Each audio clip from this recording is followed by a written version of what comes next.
बिस्मिल्लाहिर्रहमानिर्रहीम, अस्सलाम वालेकुम। आज हमारा 13th वीक है लेक्चर का और आज का टॉपिक है फॉर्म्स इन competitive मार्केट। तो जी, what is competitive market actually? A perfectly competitive market has the following characteristic. First of all, there are many buyers and sellers in the market. Secondly, the goods offered by the various sellers are largely the same. And thirdly, firms can freely enter or exit the market. Okay जी, जी जो three characteristics हम mention कर रहे हैं, like there are large number of seller and buyer in market, और उसके अलावा जो goods offer by the various seller and largely the same, and thirdly like free entry और एग्जिट। ये मार्केट की जो कंडीशंस हैं बेसिकली ये शो करती हैं there is a perfectly like competitive market और परफेक्ट कंपटीशन एग्जिस्ट। और भी इसमें कंडीशंस हो सकती हैं, like goods are homogeneous, nature of goods are same, etc. Like same price prevail in the market, etc. लेकिन एटलीस्ट ये थ्री कंडीशन जो हैं ये आपको पता होनी चाहिए परफेक्ट कंपटीशन के बारे में और परफेक्ट कंपटिटिव मार्केट के। Okay ji, as a result of its characteristic, the perfectly competitive market has the following outcomes. The action of any single buyer or seller in the market have a negligible impact on the market price. Like sole seller और buyer का, like किसी single seller और buyer का price पे कोई influence नहीं होता। कोई भी सिंगल सेलर एंड बायर जो है वो प्राइस को इफ़ेक्ट नहीं कर सकता, and each buyer and seller take the market price as given. और जो सेलर और बायर्स हैं वो वही प्राइस जो है वो पे करते हैं, या वही प्राइस जो है लाइक चार्ज करते हैं, जो कि मार्केट फोर्सेस की बेस पे डिटरमिन होती है। So a competitive market has many buyers and sellers trading identical products so that each buyer and seller is a price taker. Like competitive market में buyer और seller जो हैं वो trade off कर रहे होते हैं जो products that is identical, like उनकी nature जो है वो same होती है, मिलती जुलती होती हैं। आप जो बेसिकली कंपेटिटिव मार्केट होता है ना वो शॉर्ट टर्म के लिए होता है। कंपटीशन में हम मोस्टली सीजनल जो मार्केट्स होती हैं, लेट्स सपोज हम बात करते हैं फ्रूट मंडी, अब वहाँ पे मैंगोज़ हैं, या लेट्स सपोज ऑरेंज का सीज़न है, या लेट्स सपोज एप्पल्स एक्सेट्रा। सो जो भी सेल कर रहा होगा सबके पास ही एप्पल्स होंगे या सबके पास ही ऑरेंजेस होंगे। तो वहाँ पे कोई एक पर्सन जो है, कोई सेलर या बायर जो है वो मार्केट की प्राइस को इफेक्ट नहीं करता, जो कि उस उस स्पेसिफिक वन डे में जो भी क्वांटिटी होती है उसके बेस पे बेसिकली प्राइस होती है।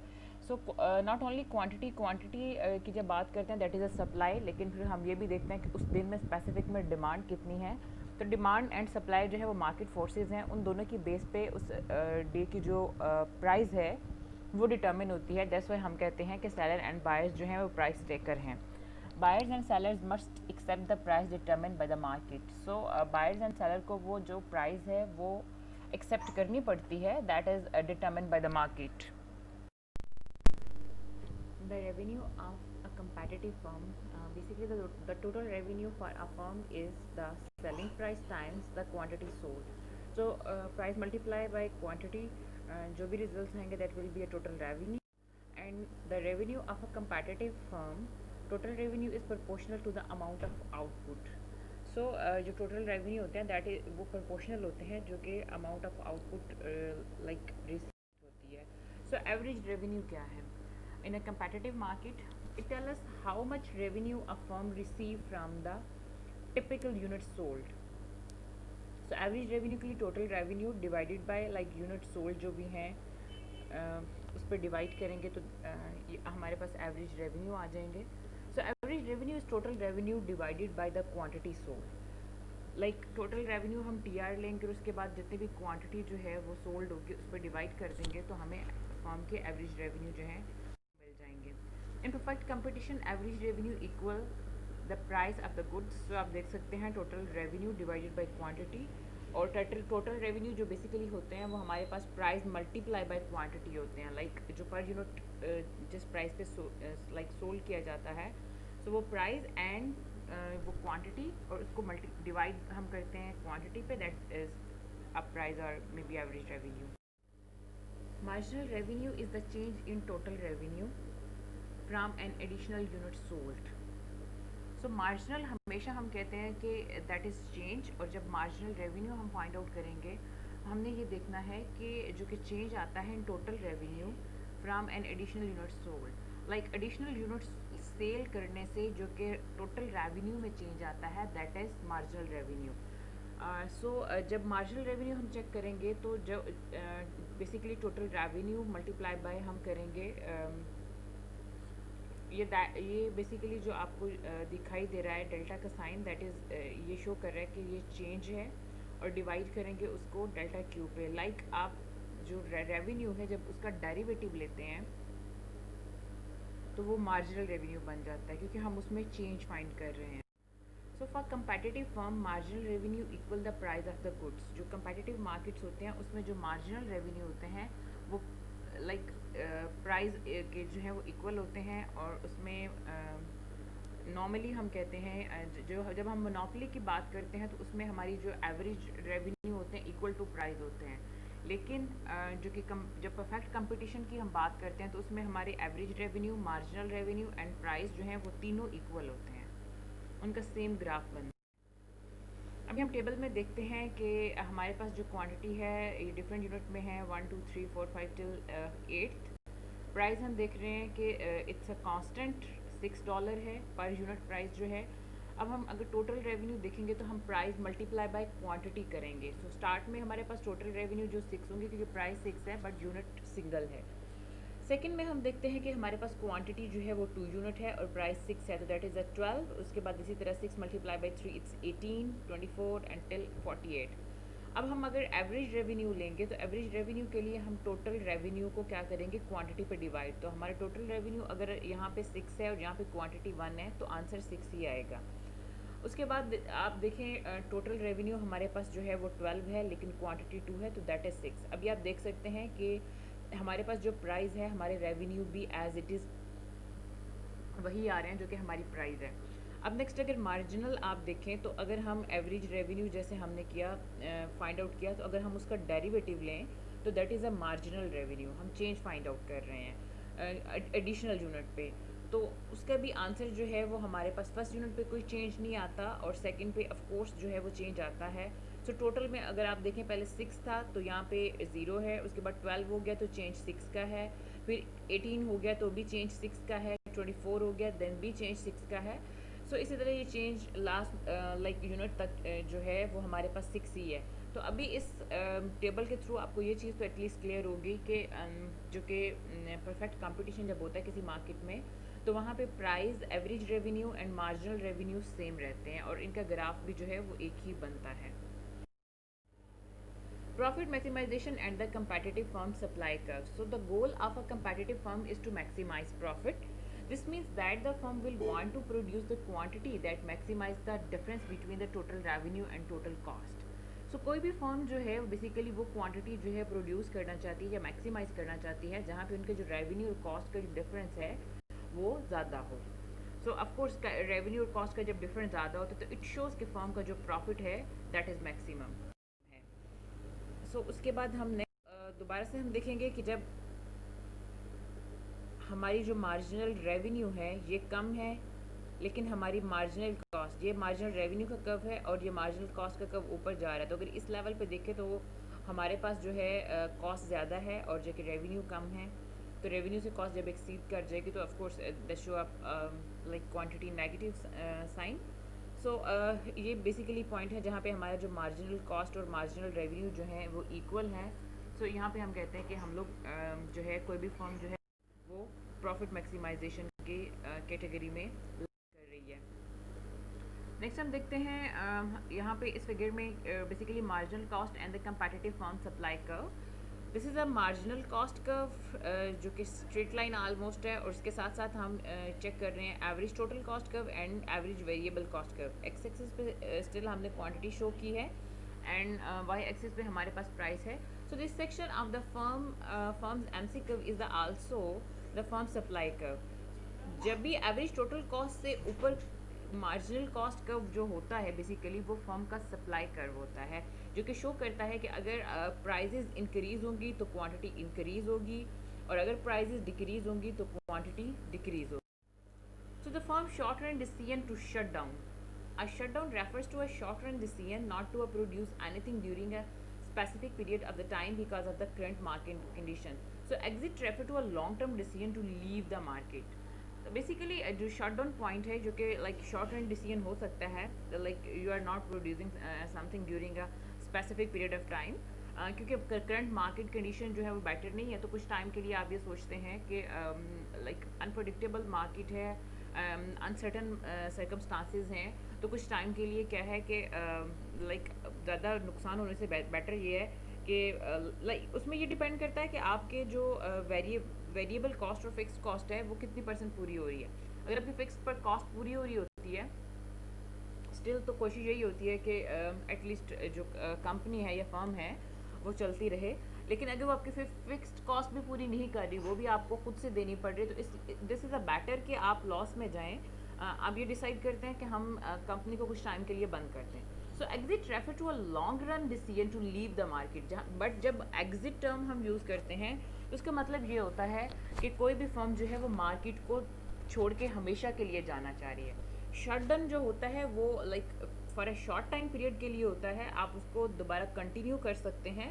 बट जो एग्ज़िट होता है उसमें there is a high chances कि आप जो है उसको लाइक लॉन्ग पीरियड के लिए दोबारा लाइक मार्केट में एंटर होने का कोई प्लान नहीं है. आप परमानेंटली मार्केट जो है वो छोड़ के जाना चाह रहे हैं. The firm's short-run decision to shut down. This firm consider its sunk cost when like declining to exit, but ignores them when declining whether to shut down. Sunk costs are the costs that have already been committed and cannot be recovered. Like sunk cost basically ऐसी cost होती है जो कि आप कहते हैं कि like आपकी जो कैपिटल है या आपकी जो इन्वेस्टमेंट है उसका डूब जाना जो कि आप ऑलरेडी जो है वो बेयर कर चुके होते हैं और उसके रिकवर होने के चांसेस नहीं होते. So the firm consider its some cost when deciding like to exit. तो कम जो फर्म है वो उस टाइम पे ये डिसाइड कर चुकी होती है कि लाइक वो ऑलरेडी डूब रही है अब कोई चांसेस नहीं है उसके रिवाइवल के तो अब उस टाइम पे उसको जो है वो एग्जिट कर देना चाहिए. But ignores them when declining whether to shut down. Okay, the first shutdown if the revenue it gets from the producing is less than the variable cost of producing. So shutdown if total revenue less than a variable cost. Like different points हो सकते हैं कि किस किस point पे जो है वो फर्म शट डाउन करती है. तो अगर आपके टोटल रेवेन्यू जो है वो वेरिएबल कॉस्ट से कम है लाइक आपकी वेरिएबल कॉस्ट पूरी नहीं हो रही तो it like can be possible कि फर्म टेम्परेरीली शट डाउन कर ले अपना प्रोडक्शन प्रोसेस. उसके बाद सेकेंडली हम कहते हैं total revenue divided by quantity is less than variable cost divided by quantity. This is the second. And उसके अलावा shut down if P like price is less than average variable cost. तो उस सूरत में भी firm basically ये three condition है जिनमें firm ये सोचती है कि वो कुछ टाइम के लिए क्या है कि अगर अपना जो प्रोडक्शन प्रोसेस है या अपनी प्रोडक्शन जो है वो स्टॉप कर लेता है जो कि फर्म शॉर्ट रन सप्लाई का ये वाला एरिया जो कि एवरेज टोटल कॉस्ट से ऊपर का है ये फर्म का शॉर्ट रन सप्लाई कर्व होता है. Okay, the firm's long run decision to exit or enter a market. In the long run, the firm exit if the revenue it would get from the producing in less than its total cost. So long run time में क्या होता है कि the firm exit if the revenue it would get from the purchasing. So exit के सूरत हाल में होता है कि total revenue less than a total cost और exit if total revenue divided by Q less than a total cost divided by Q and exit if price like P less than average total. So a firm will enter the industry if such an action would be a profitable like कोई भी firm जो है वो industry में किस motivation की base पे जो है वो एंटर होती है कि अगर आपके total revenue greater than total cost होते हैं तो फर्म को जो है ये मोटिवेशन मिलती है. लाइक नॉर्मली जो अगर ये वाली सिचुएशन मार्केट में अपेयर है मार्केट में ये सिचुएशन जो है प्रिवेल कर रही है तो कोई भी फर्म जो है वो मोटिवेट हो सकती है फर्म में एंटर होने के लिए कि उसके टोटल रेवेन्यू टोटल कॉस्ट से ज़्यादा है या उनके प्राइस जो है वो एवरेज टोटल कॉस्ट से. ये है हमारे पास diagram that is a competitive firms long run supply curve. So अगर हम देखें कि एवरेज टोटल कॉस्ट से जो ऊपर का पोर्शन है मार्जिनल कॉस्ट का so that is a firm long run supply curve जो कि marginal cost is a long run supply curve. Firm enter if like price greater than average total cost. So ये line जो कि show कर रही है, यहाँ पे मैंने आपको बताया था कि प्राइस है, एवरेज रेवेन्यू कर्व है बेसिकली, और मार्जिनल रेवेन्यू है. सो अगर ये इस पॉइंट से ऊपर का हम ये पोर्शन देखें, तो अगर प्राइस जो है that is greater than average total cost, तो उस सूरत में ये है कि फर्म कोई भी मोटिवेट हो सकती है एंटर होने के लिए मार्केट में. So firm exit if price less than average total cost. So अगर प्राइस जो है वो कम है और एवरेज टोटल कॉस्ट ज़्यादा है, तो उस सूरत में क्या है कि कोई भी फर्म ये सोचेगी कि इस टाइम पे मार्केट से एग्जिट हो जाना काफ़ी बेटर है, इससे पहले कि लाइक आपकी बैंकरप्ट हो जाए etcetera. The supply curve in a competitive market, the competitive firm's long-run supply curve is the portion of its marginal cost curve that lies above average total cost. So, competitive firm जो long run supply curve होता है वो portion होता है that its marginal cost curve जो है that lies above average total. Average total cost से ऊपर का जो portion marginal cost का होता है basically वो long run supply curve होता है. अब ये देख सकते हैं, this is average total cost का which is equal to a price, average revenue, marginal revenue. लेकिन मार्जिनल कॉस्ट का जो ऊपर का कर्व है, अब ये इसलिए इसको लॉन्ग रन सप्लाई कर्व इसलिए कहते हैं क्योंकि अगर प्राइजेस फर्दर इस लेवल पे प्राइजेस इंक्रीज़ हो रही हैं तो क्वांटिटी इंक्रीज़ होगी, प्राइजेस डिक्रीज़ होगी तो क्वांटिटी डिक्रीज़ होगी. Short run supply curve, the portion of its marginal cost curve that lies above average variable cost, like जो शॉर्ट रन सप्लाई कर्व होता है वो पोर्शन होता है मार्जिनल कॉस्ट का, like that lies above average variable cost. And long run supply curve जो होता है तो marginal cost curve above the minimum point of its average total cost curve, like वो उस मिनिमम पॉइंट से जो कि एवरेज टोटल कॉस्ट का जो होता है उससे भी ऊपर होता है जो पॉइंट मार्जिनल कॉस्ट का, that is a long run marginal supply curve. अब आप देख सकते हैं यहाँ पे price is equal to average revenue and marginal revenue, that is MC, and ये एवरेज टोटल कॉस्ट कर्व है.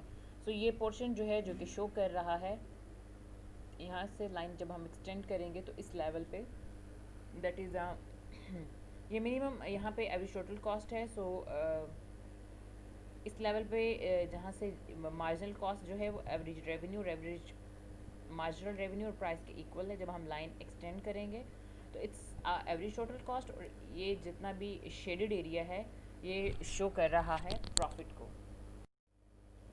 अगर नेक्स्ट हम देखते हैं कि हमारा एवरेज टोटल कॉस्ट जो है वो ज़्यादा हो गई है, तो ये वाला जो शेडेड एरिया है that is showing a loss, क्योंकि यहाँ पे कॉस्ट जो है total cost that is more than like price, average revenue and marginal revenue.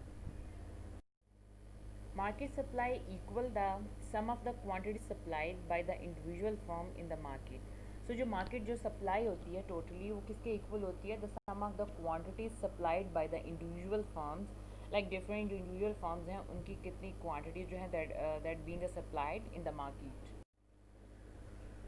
Market supply with a fixed number of firms for any given price. Each firm supply a quantity of output so that its marginal cost equal a price, and the market supply curve reflect the individual firm's marginal cost curve. So market supply curve basically जो है वो like different individual जो firms हैं उनके marginal cost curve को भी show करता है. और for any given price जो है वो each firm supplies a quantity of output, like जो given price है उस पर different जो firms हैं वो सप्लाई करते हैं quantity of output, so that it's a marginal cost equal it's a price. Okay जी, individual firm supply and market firm supply में हम देखते हैं this is a marginal cost, और यहाँ पे वन प्राइस पे 100 एंड टू प्राइस पे that is a 200 quantity of a firm. और जब हम इसको लेते हैं मार्केट सप्लाई में, supply this is a supply curve, यहाँ पे ये डिफरेंट मार्जिनल कॉस्ट कर्व जो है वो मिल के सप्लाई कर्व बनता है मार्केट का. सो अगर हम यहाँ पे $1 पे देखें तो it's 1 lakh quantity market, and $2 पे 2 लाख क्वांटिटी मार्केट. सो यहाँ पे ये इंडिविजुअल फर्म की बात की गई है, लेकिन there are so many firms which are supplying the quantity the market. So firm will enter और exit the market until profit is driven to a zero. Firm किसी भी जो लाइक फर्म जो है वो मार्केट में एंटर भी हो सकती है, एग्जिट भी हो सकती है, till it's a profit driven to a zero. In the long run, prices equal the minimum of the average total cost. Long run में जो है वो आपकी prices it should be a equal minimum average total cost. The long run market supply curve is horizontal at the price, जो कि long run जो basically supply curve होता है, it's a horizontal at the price.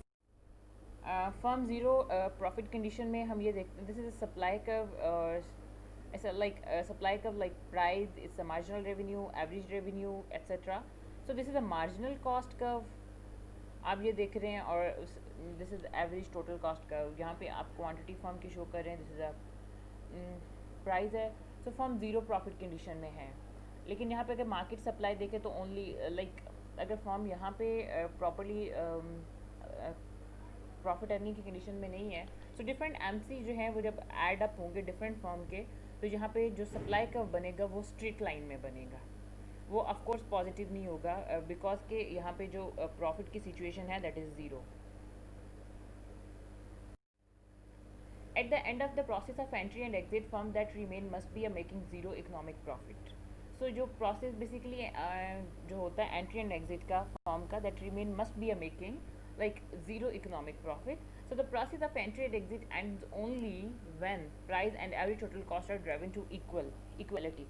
So and और exit का ये situation तब close होती है कि जबकि आपके एवरेज टोटल कॉस्ट जो है और जो प्राइजेज हैं वो इक्वल हो जाती हैं, लाइक प्रॉफिट और जिसको हम मिनिमम प्रॉफिट कहते हैं कि आपके ऑल कॉस्ट जो हैं वो कंप्लीट हो रही होती हैं, वेरिएबल और कॉस्ट भी और लाइक फिक्स्ड कॉस्ट भी।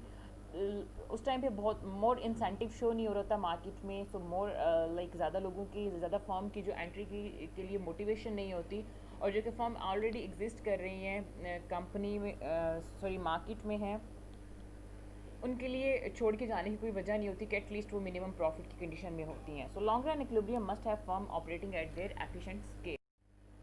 Profit equals total revenue minus total cost, जो कि प्रॉफिट है वो टोटल रेवेन्यू में से माइनस टोटल कॉस्ट करें तो that is profit. Total cost includes all the opportunity cost of the firm, ये मैंने आपको पहले भी बताया था कि टोटल प्रॉफिट में जो है वो अपॉर्चुनिटी कॉस्ट भी लाइक ऑल अपॉर्चुनिटी कॉस्ट जो है वो इंक्लूड होती हैं। In the zero profit equilibrium, the firm's revenue compensate the owner for the time and the money they expend to keep the business going. An increase in the demand rises price and quantity in the short run, जो कि increase basically demand में आता है, तो उसकी वजह से prices जो हैं increase हो जाती हैं, and quantity also quantity in a short run. And firm earn profit because price now exceed average total cost. तो इसकी वजह से क्या है कि फर्म मोर प्रॉफिट अर्न कर रही होती हैं, क्योंकि उनके प्राइजेस जो हैं वो एवरेज टोटल कॉस्ट से एक्सीड कर जाती हैं, जो कि उनको प्रॉफिट को शो करती हैं।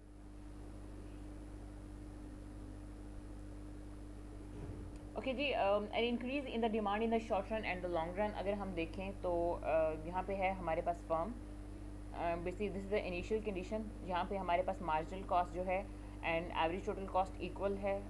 उसके अलावा शॉर्ट रन सप्लाई है बेसिकली एंड डिमांड है, ये लॉन्ग रन सप्लाई हमारे पास बेसिकली स्ट्रेट लाइन होती है। एंड अगर यहाँ पे हम देखें this is the short run response, this is the marginal cost and this is the average total cost, तो ये जो इनका गैप आ रहा है ये प्रॉफिट शो कर रहा है।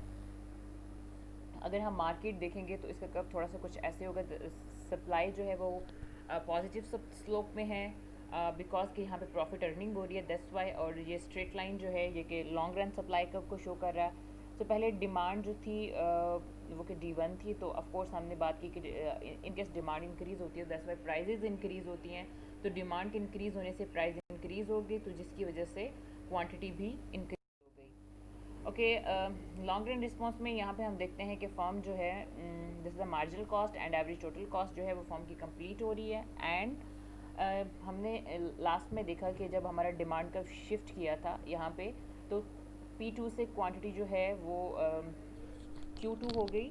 उसके बाद फिर क्या हुआ कि सप्लाई भी बढ़ा दी गई, तो सप्लाई कब जब शिफ्ट किया तो क्वांटिटी, फिर प्राइस में कोई चेंज नहीं आया, प्राइस सेम रही, क्योंकि जब प्राइस हाई होती है तो जो बिजनेस मैन उसका माइंड सेट होता है कि हम सब जो सप्लाई है वो इंक्रीज़ कर दें for the purpose of more profit, so more earning.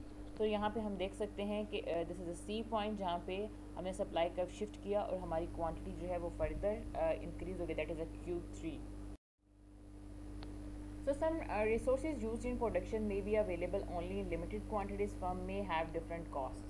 सो कुछ ऐसे रिसोर्सेज होते हैं जो कि लिमिटेड क्वांटिटी में होते हैं और जो फार्म की जो कॉस्ट होती हैं वो डिफरेंट होती हैं, क्योंकि हर किसी का जो प्रोडक्शन टेक्निक होता है, मेथड होता है डिफरेंट फार्म का, वो डिफरेंट होता है। किसी की कोई लाइक टेक्नोलॉजी का यूज़ ज़्यादा कर रहा है और कोई like labour intensive method use कर रहा है। सो इसकी वजह से जो फार्म की जो कॉस्ट होती हैं वो डिफरेंट होती हैं। Marginal firm, the marginal firm is the firm that would exit the market if the price were any lower.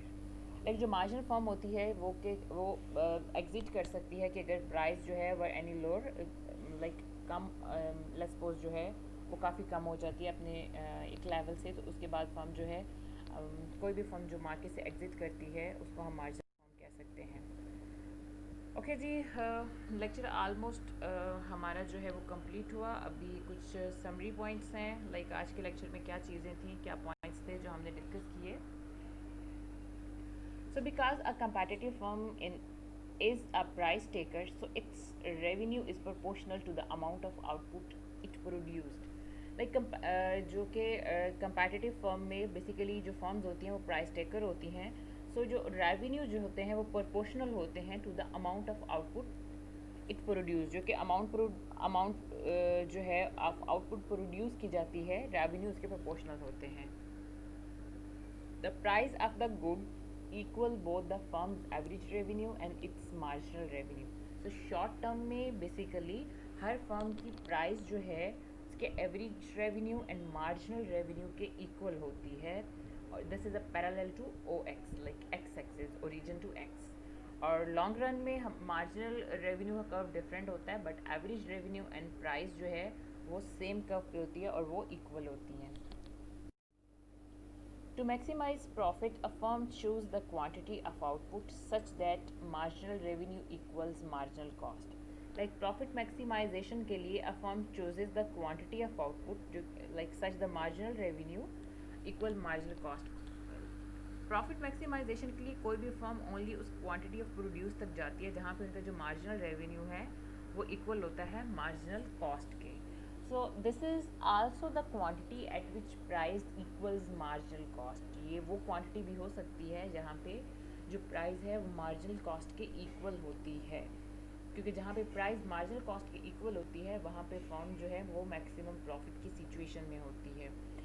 Therefore, the firm's marginal cost curve is its supply curve. So, जो firm का जो marginal cost curve होता है वो उसका supply curve भी होता है।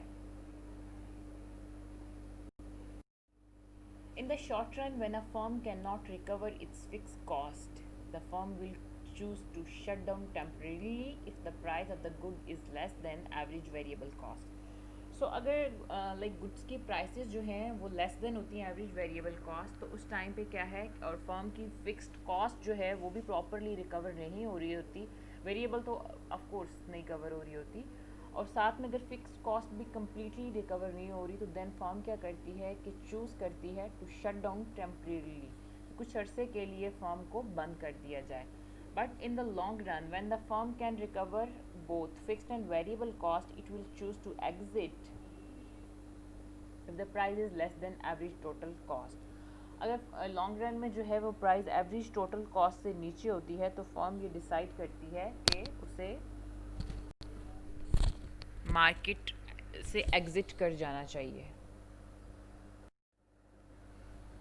In a market with free entry and exit, profits are driven to zero in the long run and all firm produce at the efficient scale. Okay जी, अगर free entry exit की बात करें इन market, सो जो profits आ रहे हैं driven to zero, उस सूरत में जो प्रॉफिट्स होते हैं वो ज़ीरो होते हैं in long run, and all firm जो हैं produced at the efficient scale. तो ऑल फर्म जो है वो ये कोशिश कर रही होती हैं कि वो एफिशिएंट स्केल पे अपनी प्रोडक्शन करें, like best utilization of resources.